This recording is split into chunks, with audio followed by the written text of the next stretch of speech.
9.11 부동산 대책 이후 치솟고 있는 전세 가격이 내년 이후 점차 안정세를 되찾을 것이라는 전망이 나오고 있습니다. 시중에서 잘 접하기 힘든 희귀의 도서와 대구의 근대 모습을 담은 사진들을 볼 수 있는 전시회에 관심이 모아지고 있습니다. 포스텍 김용민 총장의 연임 여부가 다음 달 이사회에서 결정되는데 상당수 교수와 학생들이 연임을 반대하는 것으로 나타났습니다. 안동에서 유일한 예술영화 전용관이 최근 문을 닫을 위기에 놓였습니다.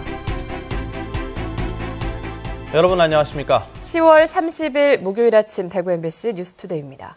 오늘도 우리 지역은 가끔 구름만 지나면서 낮과 밤의 기온차가 크게 벌어지겠습니다. 하지만 내일은 대체로 흐리겠고 밤부터 가을비가 내릴 전망입니다. 자세한 날씨 정미옥 기상캐스터입니다. 거리는 붉은 단풍빛으로 물들어 있지만 여전히 아침, 저녁으로는 매우 쌀쌀한 날씨가 이어지고 있는데요. 오늘도 큰 일교차에 대비한 옷차림을 하셔야겠습니다. 한낮에는 가끔 구름만 지나는 가운데 낮 기온 20도 가까이 오르겠고요. 현재 기온은 대구가 8.4도, 봉화는 영하 0.2도 등으로 북부 지역은 다른 지역에 비해 공기가 더 차가운 상태입니다. 머플러를 이용해서 체온 조절을 하시는 것도 좋을 것 같네요. 하지만 내일은 하늘 표정이 조금 달라지겠습니다. 대체로 흐린 하늘 보이는 가운데 오전에 빗방울 떨어지는 곳이 있겠고요. 또 밤부터 비가 내리기 시작해 토요일 늦은 오후까지 제법 많은 양의 비가 내리겠습니다.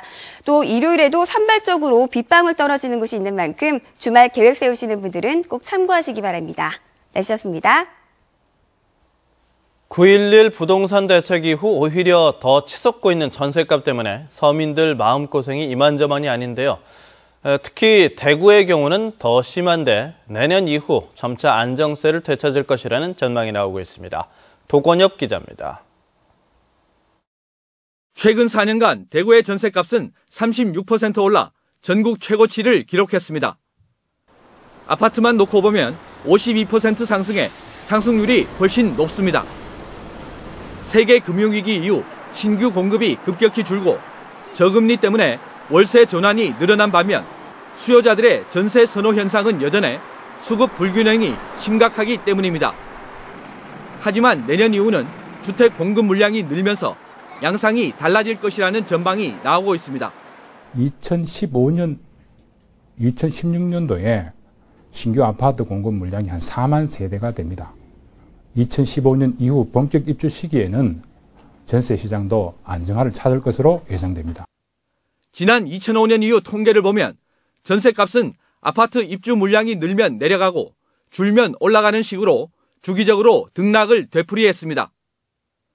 더구나 2016년에는 8년 만에 입주 물량이 2만 가구를 초과해 오히려 역전세난을 염두에 둬야 한다는 분석이 나오고 있습니다. 지금 전세 계약을 하면 입주 물량이 급증하는 시기와 겹치기 때문입니다. 매매 가격과 비교해 전세값 비율이 90% 이상 지나치게 높은 경우 피하는 것이 좋고 무리하게 대출을 받아 집을 사는 것 역시 금물입니다.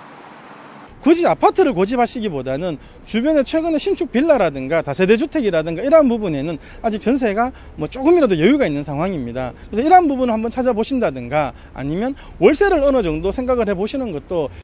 정부가 공공임대주택 공급을 늘리는 등 전세난 대책을 마련하겠다고 밝혔지만 전세난을 부추기고 있는 부동산 경기 부양 정책부터 철회해야 한다는 목소리도 커지고 있습니다. MBC 뉴스 도건협입니다. 지역에서 4대 보험료를 체납한 금액이 1조 원에 이릅니다. 국민건강보험공단 대구본부에 따르면 대구 경북에서 국민연금 체납이 5,830억 원, 건강보험료 체납 3,189억 원, 그리고 고용보험과 산재보험까지 합치면 4대 보험료 체납액이 모두 9,738억 원에 이릅니다. 이에 따라 국민건강보험공단은 1조 원에 이르는 4대 보험료 체납액을 징수하기 위해 형사고발 등 강력한 법적 조치에 나섭니다. 체납액 1,000만 원 이상, 체납기간 5개월 이상인 589개 사업장 대표를 형사고발하고 의사, 변호사 등 전문직 종사자 656명에 대해서는 법원 파산 신청, 인적사항 공개 등의 조치를 할 계획입니다. 대구시가 아파트 비리에 대한 감시를 확대합니다. 전체 입주민의 30% 이상 동의를 받아 감사를 요청하는 경우와 150가구 이상 아파트 중에서 주택법상 의무관리 대상은 감사 대상이 되고 입주자 보호를 위해 필요한 경우 직권감사도 할 계획입니다. 대구시는 2개조 12명의 감사반을 편성해 입찰과 계약 등 회계 처리와 관리비 부과 및 정산 실태, 입주자 대표 회의 구성과 운영 등에 대해 중점 감사할 계획입니다. 대구시는 작년 8월부터 올해 5월까지 42개 아파트 단지를 감사해서 438건의 위반 사항을 찾아내고 수사 의뢰와 과태료 부과 등의 조치를 냈습니다. 포스텍이 현 김용민 총장 연임 반대 논란으로 심한 진통을 겪고 있습니다. 다음 달 이사회에서 연임 여부가 결정이 되는데 현재 80%에 달하는 교수와 학생들이 김용민 총장의 연임을 반대하고 있습니다. 반대 이유가 무엇인지 장미쁨 기자가 보도합니다. 포스텍 김용민 총장의 연임을 둘러싼 교내 갈등이 커지고 있습니다. 교수들은 총장 연임은 절대 불가라며 릴레이 단식 시위를 벌였고 총장 연임에 대한 찬반 투표 결과 교수와 학생 등 응답자의 80%가 반대표를 던졌습니다. 김용민 총장의 독선과 소통 부재를 가장 큰 문제로 꼽고 있습니다. 총장님의 소통 방식이 좀 실망스러운 점이 있었던 것도 사실이고 그 사이에서 학생들은 어떤 격렬한 반대 운동을 펼친다기보다 이번 갈등 상황에 대해서 긍정적으로만 보긴 힘든 게 교수들도 첫 외부 출신인 김 총장이 구성원들과 공감대도 없이 변화를 밀어붙여 신뢰를 상실했다는 입장입니다. 또 김용민 총장이 교수 임용 절차를 어기고 윤리 경영을 명분으로 교수들의 자율성을 침해해 사기를 꺾었다고 주장합니다. 교수 직원 학생들을 신나게 연구하고 공부하고 일할 수 있는 환경을 만들어주지 못했고요. 학교의 인지도를 높이고 네트워크를 만들고 또는 기금을 끌어오고 하는 그런 외부적인 역량이 부족했기 때문에 지난 2011년 취임한 김 총장은 탁월성과 윤리성 강화를 핵심으로 강력한 개혁 드라이브를 걸었다는 평가를 받아왔습니다. 김용민 총장 측은 연임 반대에 대해 소통 미흡을 인정하면서도 세계적 명문 대학으로 발돋움하고 대외적으로도 AP 포럼을 주도하는 등 대학과 지역 발전에 힘써왔다고 밝혔습니다. 세계를 리드하는 대학이 되기 위해서는 새로운 시각과 새로운 방법이 필요하고요. 변화와 혁신이 필수적으로 필요한데 지난 3년간 총장은 그걸 위해서 노력을 해왔고요. 앞으로 그 열매를 맺기 위해서는 연임하는 게 타당하지 않은가. 한편 포스텍 이사회는 다음 달 5일 김용민 총장의 연임 여부를 최종 결정할 예정입니다. MBC 뉴스 장미쁨입니다. 대구시 의정비 심의위원회가 어제 회의를 열고 시의원들의 월정 수당을 경년으로 공무원 보수 인상률만큼 인상하기로 의결해 대구시와 시의회에 통보했습니다. 내년도 대구 시의원들의 월정 수당은 올해보다 1.7% 오른 3,844만 원으로 책정됐고 2년 뒤인 2017년에는 지방공무원 보수 인상률만큼 인상됩니다. 대구시는 의정비 심의위원회 의결 내용을 시 홈페이지에 공개하고 시의회는 조례를 개정해서 내년부터 적용할 예정입니다. 경북대 의학전문대학원 교수팀이 세포 이동 조절 유전자를 대량으로 발견하는 데 성공했습니다. 경북대 석경호 교수팀은 세포의 전체 유전자 2만여 개를 대상으로 리보엑산 간섭이라는 대규모 유전자 검색 체계를 개발해 세포 이동을 촉진하거나 억제하는 유전자 95개를 동시에 찾았습니다. 이번 연구 결과는 국제학술지인 네이처스의 자매지인 네이처 커뮤니케이션스 온라인판에 게재됐습니다.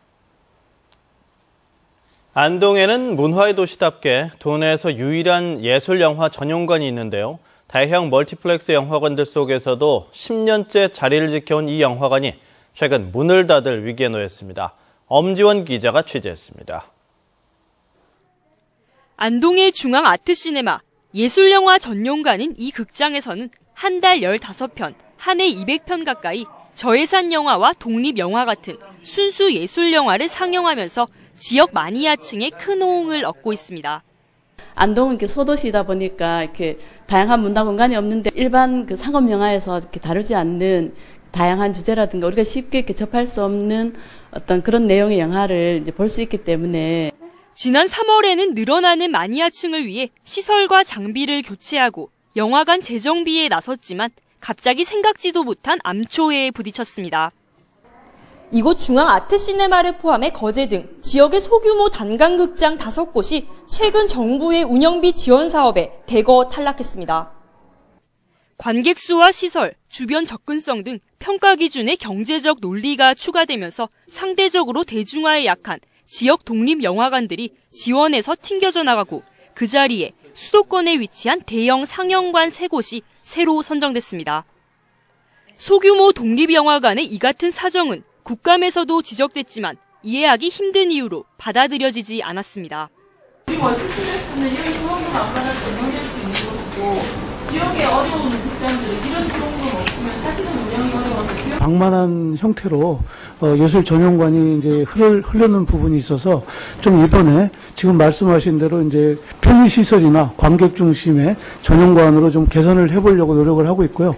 지원이 끊기면서 거제 아트시네마는 폐업을 결정했고 안동 상영관도 위기를 맞았습니다. 실제적으로 관람객을 통해서 운영 지원이 사실 불가능한 구조입니다. 그래서 그것 때문에 영화진흥위원회에서 운영 지원 사업을 하는 건데 그거를 지원을 안 해주겠다 그러면 문을 닫으라는 이야기. 문화사각지대의 영화관을 지원해 예술영화의 저변을 넓히자는 취지의 예술영화 전용관 지원 사업이 방향을 잃고 표류하고 있습니다. MBC 뉴스 엄지연입니다. 내년 3월에 처음으로 실시되는 전국 동시조합장 선거와 관련해서 경북농협이 오늘 오전 경북본부에서 공명선거 결의대회를 엽니다. 오늘 행사에는 경북도 내 조합장과 지부장 등 200여 명이 참석한 가운데 공명선거를 위한 결의문 낭독과 선거 관련 특강 등이 이어질 예정입니다. 제3회 아시아 로봇 대장암 수술 학회가 오늘부터 다음 달 1일까지 7곳 경북대 병원에서 열립니다. 이번 학회에는 중국, 일본, 대만 등 아시아뿐만 아니라 미국, 영국, 이탈리아 등지에서 대장학문외과 전문가 300여 명이 참가합니다. 참석한 전문가들은 로봇 대장암 수술의 기초와 응용 및 현주소, 그리고 차세대 로봇 수술의 발전 방향 등에 대해 논의하고 미국의 수술 로봇 제조 회사에서도 개발팀이 방문해서 의료진의 수술을 참관할 계획입니다. 시중에서 잘 접할 수 없는 희귀 도서들과 대구의 근대 모습을 담은 사진들을 볼 수 있는 전시회가 열리고 있습니다. 세계적으로 인정받고 있는 우리나라 인쇄 기술도 접할 수 있습니다. 이태우 기자가 취재했습니다. 고려 제조 대장경 가운데 하나인 묘법 연화경입니다. 법화 사상을 담고 있는 천태종의 근본 경전으로 흔히 법화경으로 부르는데 고려시대 인쇄술이 얼마나 정교했는지를 고스란히 보여주는 불경책입니다. 8가지 약초를 판화로 찍어낸 향초 8첩은 활자가 아닌 약초를 책으로 펴냈다는 점에서 이색적입니다. 한약방에서도 썼지만 서민들이 약초를 캘 때 아주 유용하게 쓰였던 책으로 시중에서 잘 접할 수 없는 희귀 도서입니다. 7개 언어의 주 기도문을 담고 있는 이 책은 세계에서 가장 작은 책으로 등재되어 있습니다. 소매에 넣고 다니면서 수시로 펼쳐볼 수 있도록 만든 수진본들도 대거 전시되고 있습니다.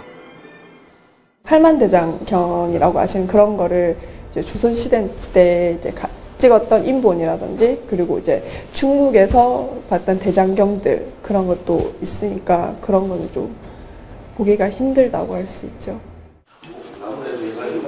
경북대학교에서 열리고 있는 이번 전시회에서는 경북대 문헌정보학과 남건희 교수가 소장하고 있는 고서 150여 점이 선보이고 있습니다. 조선시대로부터 시작해서 근대에 우리가 어떤 출판이 있었느냐를 아는 그런 자료들을 중심으로 했고 또 역시 이제 인쇄에 관계되어서 우리 한국의 전통 인쇄술이 세계사적으로 의미가 있으니까 그 관계되는 자료를 전시했습니다. 대구 최초의 성당이자 계산성당의 전신인 성모성당의 모습을 담은 사진입니다. 우리나라에서 4번째로 지어진 성당인데 순수한 한옥 양식으로 지어졌다는 점에서 의미가 큽니다. 중앙통 대구서적 자리에 있었던 대교 서점과 서양 음식점 라쿠텐 등 개인이 소장하고 있어 그동안 잘 접하지 못했던 대구의 근대 사진들도 대거 전시되고 있어 눈길을 끌고 있습니다. MBC 뉴스 이태호입니다. 김천 혁신도시로 이전한 국립농산물품질관리원이 어제 대전 KT 인재개발원에서 이동필 농림축산식품부 장관을 비롯한 관계자들이 참석한 가운데 농정 공감 한마당 행사를 갖고 유공자들에게 표창을 수여했습니다. 이 행사는 생산자와 소비자, 명예감시원 등이 소통과 신뢰를 바탕으로 농정 공감대를 형성하기 위해 마련됐습니다. 대구시 중구 향촌동 옛 상업은행 자리에 향촌문화관과 대구문학관이 조성돼 오늘부터 본격 운영에 들어갑니다. 1층과 2층을 사용하는 향촌문화관에는 향촌동 문화의 변천 과정과 함께 중앙로와 북성로, 공구골목 등의 옛 모습이 재현돼 있고 타임프레임이라는 주제의 기획 전시도 열립니다. 또 3층과 4층에 들어서는 대구문학관에는 이상화, 이장희, 현진건 작가를 재조명하는 공간이 마련됐고 지하 1층에는 우리나라에서 가장 오래된 음악 감상실인 녹향이 이전됐습니다. 대구 보건대학교가 오늘까지 열리는 대동제에 맞춰서 엽전을 발행해 눈길을 끌고 있습니다. 보건대는 대학이 있는 지역의 이름을 따서 태전 통보라는 엽전을 발행해 축제 기간 학생들이 주관하는 행사장은 물론 대학가 근처 상가 20여 곳에서 사용할 수 있도록 했습니다. 보건대는 대학 축제를 지역 주민과 함께 즐기고 지역 상가에 도움을 주기 위해서 태전 통보 500개를 발행했고 학교 주변 6개 아파트 단지 운영위원회와 대학 총학생회 등에 나눠졌는데 한 개당 5,000원의 가치를 가진 이 엽전을 축제가 끝나면 현금으로 바꿔주기로 했습니다. 경상북도는 아테이론 물리센터에 피터 폴테 명예소장 등 외국인 2명에게 명예도민증을 수여했습니다. 독일 국적의 피터 폴테 명예소장은 아시아 태평양 이론물리센터 3대 소장과 포항공대 물리학과 석좌 교수를 역임하면서 막스 플랑크 한국연구소 경복유치와 설립에 기여한 공로를 인정받았습니다. 또 몽골 국립대의 나상자르갈 교수는 경북도 농업기술원과 공동연구 세부과제 책임자를 맡아 농업유전자원 수집과 도입 등 농업기술 교류에 많은 기여를 했습니다. 로얄 안동소주와 김천 자두와인이 2014 대한민국 우리술 품평회에서 최우수상과 장려상을 받았습니다. 증류식 소주 부문에서 최우수상을 받은 로얄 안동소주는 전통주인 안동소주를 15년 이상 장기 숙성시킨 것으로 지난 2012년부터 3년 연속 본상을 받았습니다.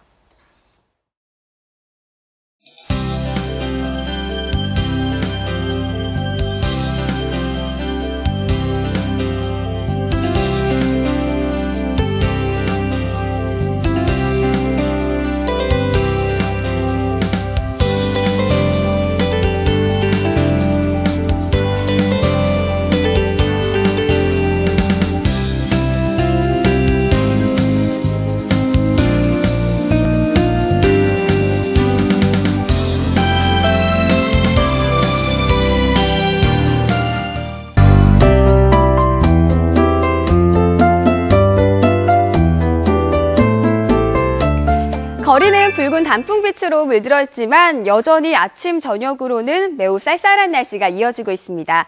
오늘도 큰 일교차에 대비한 옷차림을 하셔야겠는데요. 한낮에는 가끔 구름만 지나는 가운데 낮 기온 20도 가까이 오르겠고요. 대구의 현재 기온은 8.4도, 봉화는 영하 0.2도 등으로 특히 북부 지역은 다른 지역에 비해 공기가 더 차가운 상태입니다. 또 내일은 하늘이 흐려지기 시작해 밤부터 대부분 지역에서 차가운 가을비가 내리겠습니다. 오늘 우리 지역은 동해상에 위치한 고기압의 가장자리에 들어 가끔 구름만 많겠는데요. 점차 기압골의 영향을 받으며 밤부터는 하늘이 흐려지겠습니다. 자세한 지역별 날씨입니다. 현재 대구는 7도 보이고 있고 낮 기온은 20도까지 올라 어제와 비슷하겠습니다. 남서 내륙 지역의 한낮 기온은 19도가 예상되고요. 북부 지역 다른 지역에 비해 공기가 더 차갑습니다. 산간 지역과 일부 내륙 지역에서는 서리가 내리고 얼음이 여는 곳도 있겠습니다. 울진과 경주의 현재 기온은 6도, 바다의 물결은 잔잔하게 일겠습니다. 토요일까지는 제법 많은 양의 비가 예상되고요. 일요일에도 산발적으로 빗방울 떨어지는 곳이 있겠습니다. 또 비가 그치고 난 후에는 낮 기온이 큰 폭으로 떨어질 전망입니다. 날씨였습니다.